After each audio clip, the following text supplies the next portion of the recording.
सभी छात्र आज के नए वीडियो में पुनः MCQ या वेरी शॉर्ट क्वेश्चन आंसर लेकर के हम आए हैं।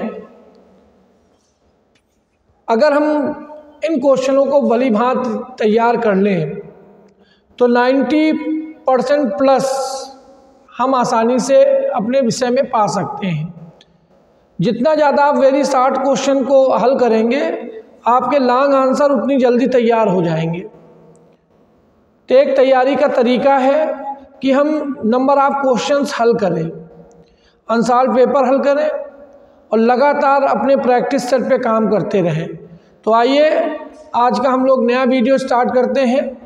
ये हमारे पास हम प्रतिदिन 10 क्वेश्चन की एक सीरीज़ लेकर के आते हैं और 10 क्वेश्चन आपको प्रतिदिन सॉल्व करके कैसे उसका उत्तर देना है हम बता रहे हैं। तो इस वीडियो का आज पहला क्वेश्चन देखें। यहाँ पे पहले हम सारे क्वेश्चन देख लें एक बार और फिर उसके बाद उनके सलूशन को देखें। पहला क्वेश्चन है, आर त्रिज्या के 2 संकेंद्री वृत्ताकार कुंडली परस्पर लंबवत रखी है। इनमें एक समान धारा I प्रवाहित करने पर परिणामी चुंबकीय आघूर्ण कितना होगा। तो हमें क्या निकालना है, परिणामी चुंबकीय आघूर्ण। चुंबकीय आघूर्ण M बराबर I इंटू A और वृत्ताकार कुंडली है तो A बराबर पाई आर स्क्वायर। तो चुंबकीय आघूर्ण का सूत्र क्या बनेगा, चुंबकीय आघूर्ण M बराबर, यहाँ पहले का आंसर देख रहे हैं हम लोग, क्वेश्चन नंबर फर्स्ट, चुंबकीय आघूर्ण M बराबर I इंटू A और कुंडली कैसी है, वृत्ताकार, तो बराबर किसके आ जाएगा, I into pi r square. ये इसका चुंबकीय आघूर्ण। अब प्रश्न को ध्यान से सुने। दोनों कुंडलियां परस्पर लंबवत रखी हैं। ये दोनों कुंडलियां हैं, एक कुंडली ये रखी हुई है और एक कुंडली ये रखी हुई है। दोनों परस्पर लंबवत हैं। दोनों में समान धाराएं बह रही, इसमें भी I बह रही है, इसमें भी I बह रही है। तो अगर हम यहाँ पर इनकी दिशाओं को देखें, एक का चुंबकीय आघूर्ण M1 होगा, एक का चुंबकीय आघूर्ण M2 होगा।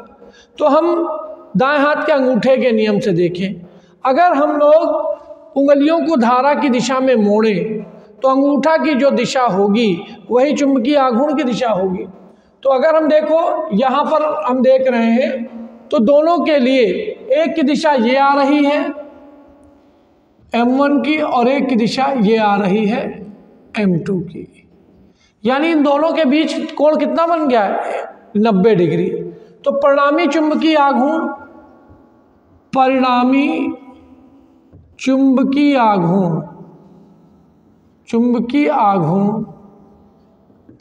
तो बराबर क्या सूत्र बन जाएगा, under root M1 square plus M2 square plus 2M1 M2 cos theta.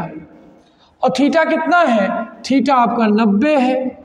तो यहाँ पर M कितना आ जाएगा, under root M1 square plus M2 square, है कि नहीं।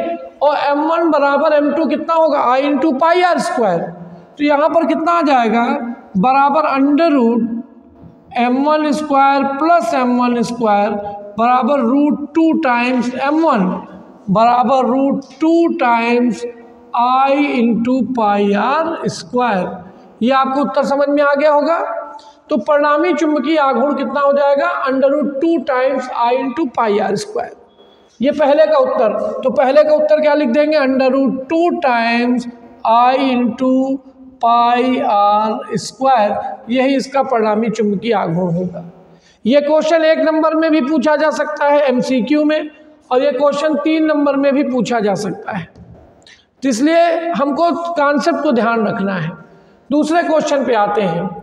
एक इलेक्ट्रॉन n बराबर 2 से n बराबर 4 कक्षा में अंतरण करता है। हाइड्रोजन स्पेक्ट्रम में इलेक्ट्रॉन n बराबर 2 से 4 पे अंतरण करता है तो उत्सर्जित विकिरण की तरंगदैर्घ्य रिडबर्ग नियतांक के पदों में, R माने रिडबर्ग नियतांक के पदों में। तो दूसरे का उत्तर देखें, उत्सर्जित विकिरण की तरंगदैर्घ्य lambda 1/λ is equal to R times 1/n1 square minus 1/n2 square बराबर R टाइम्स n1 की वैल्यू क्या जो लोएस्ट होगी तो 2 का वर्ग -1/4 का वर्ग बराबर r टाइम्स 1/4 -1/16 बराबर 16 लघुत्तम आ जाएगा। तो यहाँ पे r टाइम्स 16 लघुत्तम, तो यहाँ 4 चौक 16 -1, तो यहाँ पर 1/λ बराबर r टाइम्स 3/16 implies that lambda is equal to 16/3r। इसका उत्तर कितना हो जाएगा? 16/3r। इसका उत्तर आ जाएगा 16/3r। It is answer. Clear हो गया? क्वेश्चन नंबर 3 पर चलते हैं। निर्वात में किसी प्रकाश की तरंगदैर्घ्य, तीसरा क्वेश्चन, निर्वात में किसी प्रकाश की तरंगदैर्घ्य लैम्डा बराबर 5000 एंगस्ट्रॉम है। तो कहता है यदि अपवर्तनांक 4/3 हो तो इस माध्यम में तरंगदैर्घ्य क्या होगी? तो यहाँ पे उत्तर बनता है माध्यम में तरंगदैर्घ्य, माध्यम में तरंगदैर्घ्य लैम्डा डैश बराबर λ/n, लैम्डा डैश बराबर λ/n। तो यहाँ पर कितना आ जाएगा? लैम्डा डैश बराबर लैम्डा की वैल्यू 5000/4/3, तो 4 से भाग कर दो, 4 × 4, 4 दूनी 8, 4 पंचे 20, 3 से गुणा कर देंगे तो यहाँ पे आया 3 0 0, 3 पचे 15, 3 दूनी 6, 1 7 और 3 इक्के 3, 3750 एंगस्ट्रॉम। उस माध्यम में तरंगदैर्घ्य कितनी हो जाएगी? 3750। क्लियर हो गया? अगला क्वेश्चन देखें, क्वेश्चन नंबर 4। यहाँ कहता है आवेशों के मध्य की दूरी क्या कर दी जाए? 2 गुनी कर दी जाए तो बल कितना हो जाएगा? तो कूलाम का नियम देखें। कूलाम का नियम क्या कहता है? कूलाम का नियम कहता है, कूलाम के नियम कहता है F बराबर 1/4πε0 Q1 Q2/r², यानी F दूरी के वर्ग के व्युत्क्रमानुपाती होता है। तो अगर दूरी 2 गुनी कर दी जाएगी तो बल कितना रह जाएगा? बल रह जाएगा बल F डैश बराबर F/4, 1/4 रह जाएगा। दूरी जितना ज़्यादा करेंगे बल वर्ग में उतना कम होता चला जाएगा, तो बल कितना रह जाएगा? 1/4। क्वेश्चन नंबर 5 देखें। कहता है किसी वैद्युत द्विध्रुव के कारण अक्ष पर वैद्युत विभव का सूत्र। तो अक्ष पर वैद्युत विभव का सूत्र, तो हम लोग यहाँ पर देखते हैं अक्ष पर विभव का सूत्र हम लोग यहाँ पर थोड़ा सा ऊपर जाएंगे, ऊपर पहुँच रहे हैं।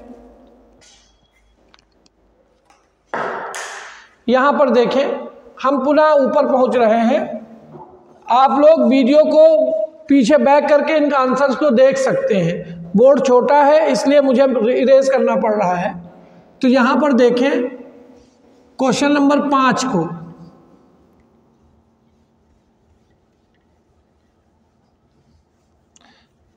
क्वेश्चन नंबर 5 में आते हैं। तो क्वेश्चन नंबर 5 कहता है वैद्युत द्विध्रुव के कारण। क्वेश्चन नंबर 5 पे आओ। वैद्युत द्विध्रुव के कारण, वैद्युत द्विध्रुव इंग्लिश में इलेक्ट्रिक डायपोल के कारण अक्ष पर वैद्युत विभव, ये द्विध्रुव है, ये द्विध्रुव प्लस Q माइनस Q, ये अक्ष है, ये कोई पॉइंट A है, मध्य बिंदु से यहाँ R दूरी पर विभव का सूत्र क्या आ जाएगा? V बराबर 1/4πε0 P/r², ये हो जाएगा। ये अक्ष पर विभव का सूत्र है। अब हमसे कहता है द्विध्रुव को 90 डिग्री घुमा दिया जाए। तो अभी द्विध्रुव इस स्थिति में है, जब 90 डिग्री घुमाएंगे तो द्विध्रुव की स्थिति ये हो जाएगी। ये 90 डिग्री घूम गया, देखो द्विध्रुव की स्थिति ये हो गई। अब ये ए बिंदु कहाँ पर आ गया? निरक्ष पर आ गया। तो आप लिखोगे जब द्विध्रुव को 90 डिग्री घुमाते हैं, 90 डिग्री घुमाते हैं तो बिंदु निरक्ष पर होगा, निरक्ष पर होगा, इसलिए विभव V बराबर 0। निरक्ष पर वैद्युत विभव शून्य होता है, हमेशा ध्यान रखेंगे। अक्ष पर तो विभव मिलेगा द्विध्रुव के कारण, परंतु निरक्ष पर वैद्युत विभव सदैव शून्य होगा। क्वेश्चन नंबर 6 पे आते हैं। क्वेश्चन नंबर 6 कहता है एक गोलाकार चालक की त्रिज्या 9 सेंटीमीटर है, त्रिज्या R बराबर 9 सेंटीमीटर, धारिता पूछ रहा है, V दिया गया 1000 वोल्ट, हमसे कहता धारिता, कैपेसिटेंस बताओ और आवेश बताओ। तो चूंकि गोली चालक की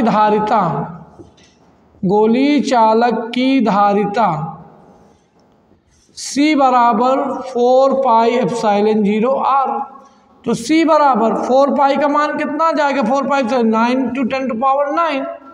R की वैल्यू दी गई 9 × 10⁻⁻2, 9 × 10⁻⁻2, 9 कैंसिल हो गया, तो इज इक्वल टू 10⁻11 फैरेड।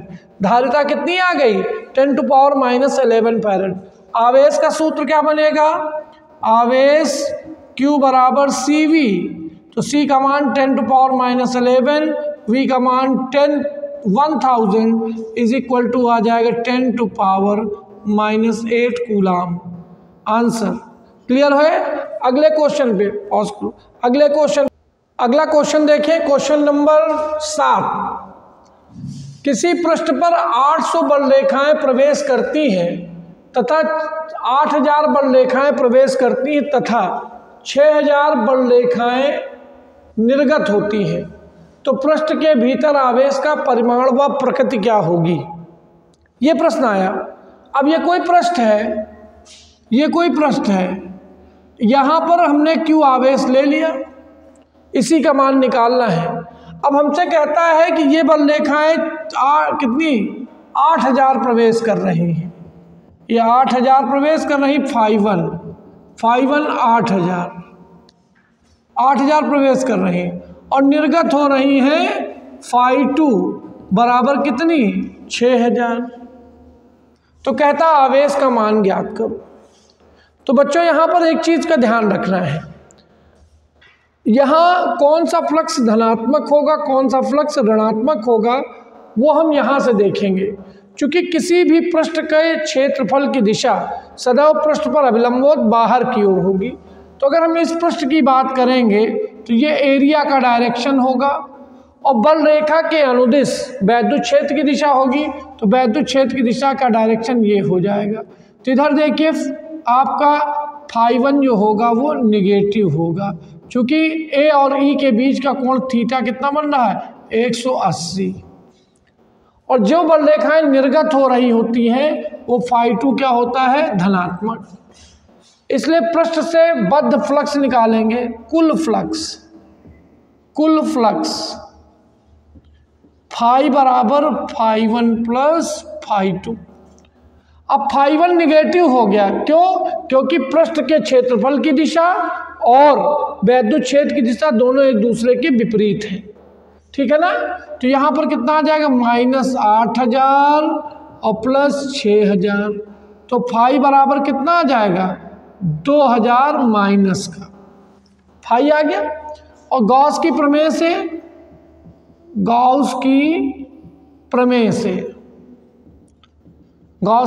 से φ बराबर किसके होता है Q/ε0। तो इम्प्लाइज दैट Q बराबर φ × ε0। तो Q बराबर φ का मान कितना है -2000 मात्रक होगा न्यूटन मीटर स्क्वायर प्रति कूलम। बहुत ज़्यादा अगर क्वेश्चन में ε0 की वैल्यू दी गई है तो मान रखिएगा, नहीं तो आपका यही आंसर हो जाएगा। आवेश की प्रकृति क्या हो गई ऋणात्मक, आवेश की प्रकृति ऋणात्मक। अगला क्वेश्चन देखें, ये एक चित्र दिया गया है, इसमें हमसे कहता है कि ज्ञात कीजिए परिणामी चुंबकीय द्विध्रुव आघूर्ण व दिशा। अब यहाँ पर देखिए, यहाँ Q रखा है, यहाँ +Q रखा है, यहाँ -2Q रखा है। तो इस -2q को हम लोग ऐसा लिख सकते हैं क्या, यहाँ चित्र देख लें, छोटा चित्र बनाएंगे। यहाँ पर हम लोग देखें, ये यहाँ पर q रखा हुआ, यहाँ q रखा है, यहाँ -2q, तो -q लिख सकते हैं -2q को। और हम जानते हैं द्विध्रुव की परिभाषा, परिमाण में समान परंतु विजातीय आवेश। तो ये देखिए +q -q, तो दिशा किधर से किधर की ओर होगी, माइनस से प्लस की ओर। तो ये हो जाएगी किसकी दिशा, ये हो जाएगी P1 की दिशा। और ये दूरी L है, तो P1 बराबर किसके हो जाएगा, Q × L। ये हो जाएगी माइनस से Q की ओर, तो ये हो जाएगी किसकी दिशा, P2 की दिशा। तो P1 बराबर P2 बराबर Q × L।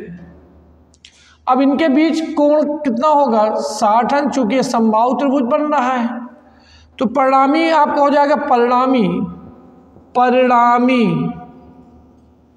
P बराबर √P1² + P2² + 2P1 P2 cos theta. तो बराबर कितना हो जाएगा, √P1 भी P1 P2 सब बराबर है, तो P1 + P1 + 2P1² cos 60। तो P बराबर कितना हो जाएगा, cos 60 का मान 1/2, तो √P1² + P1² + P1² बराबर √3 टाइम्स P1 बराबर √3 टाइम्स Q × L। परिणामी की दिशा ये हो जाएगी, ये परिणामी हो जाएगा आपका, ये थीटा हो जाएगा या फाई कह लीजिए।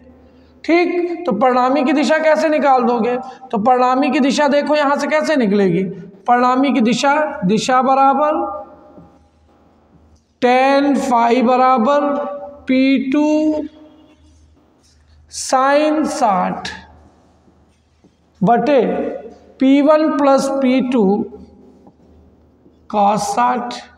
तो P1 की जगह पे P1 ही रहने दीजिए, P2 की जगह पे sin 60 का मान √3/2 अपान P1 + P1/2।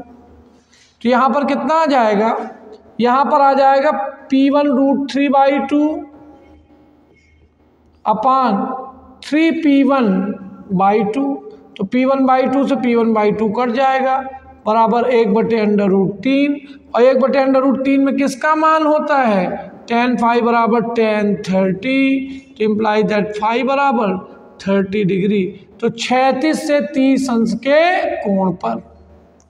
क्लियर हो गया। तो यहाँ पर आपको ऐसे लगाना होगा। इसके बाद देखिए 9वां क्वेश्चन देखिए, हमसे कहता है किस धात्विक तार का प्रतिरोध अधिक होगा। तो देखिए यहाँ पे हम लोग जानते हैं R बराबर होता है V/I, R बराबर V/I। तो यहाँ पर देखिए अगर हम लोग I को नियत कर दें या यहाँ पर हम लोग V को नियत करते हैं, तो V को नियत करके हमने लंब डाल दिया। तो यहाँ पर देखिए इस वाले A के लिए I1 की वैल्यू ये और I2 की वैल्यू ये। तो जिसके लिए धारा का मान ज़्यादा होगा उसका प्रतिरोध कम होगा, जिसके लिए धारा का मान कम होगा उसके लिए प्रतिरोध अधिक होगा। या ध्यान रखेंगे V अगर x अक्ष में है और I y अक्ष में है, तो जिसका कोण कम होगा उसी का प्रतिरोध ज़्यादा होगा। तो यहाँ से क्या आ जाएगा, RA is greater than RB। यहाँ पर अक्षों को देख लेना, कभी कभी प्रश्न में x अक्ष पर धारा दे देते, तब फिर R बराबर V/I, तो जिसका कोण ज़्यादा होगा उसका प्रतिरोध ज़्यादा होगा। और जब x अक्ष पर विभवांतर होगा तो जिसका कोण कम होगा उसका प्रतिरोध ज़्यादा होगा। क्लियर। लास्ट क्वेश्चन आज का, यदि चालक तार को खींचकर इसकी लंबाई 3 गुना कर दिया जाए। तो अगर चालक तार को खींचकर उसकी लंबाई को 3 गुना करते हैं तो यहाँ पर एक सूत्र बनता है R समानुपाती L²। लंबाई को जितना खींचेंगे प्रतिरोध उसके वर्ग में बढ़ता जाएगा। तो यहाँ पर R1/R2 L1/L2 का होल स्क्वायर, तो L/3L का होल स्क्वायर। तो R1/R2 बराबर किसके आ जाए, 1/9 के। तो R2 बराबर 9R1। आपके तार का प्रतिरोध कितने गुना बढ़ जाएगा, 9 गुना। सीधे आप ये सूत्र लगा दोगे। R समानुपाती L स्क्वायर। यहाँ फिर कहता है विशिष्ट प्रतिरोध पर क्या प्रभाव पड़ेगा। विशिष्ट प्रतिरोध किसी भी धात्विक तार का अभिलाक्षणिक गुण है, वह केवल ताप बदलने पर बदलेगा। अर्थात विशिष्ट प्रतिरोध क्या रहेगा, नियत बना रहेगा। विशिष्ट प्रतिरोध के मान में कोई परिवर्तन नहीं होगा। आशा है कि आज के 10 के 10 क्वेश्चन आपके एकदम समझ में आए होंगे और यदि बोर्ड परीक्षा में आते हैं तो आप कर पाएंगे।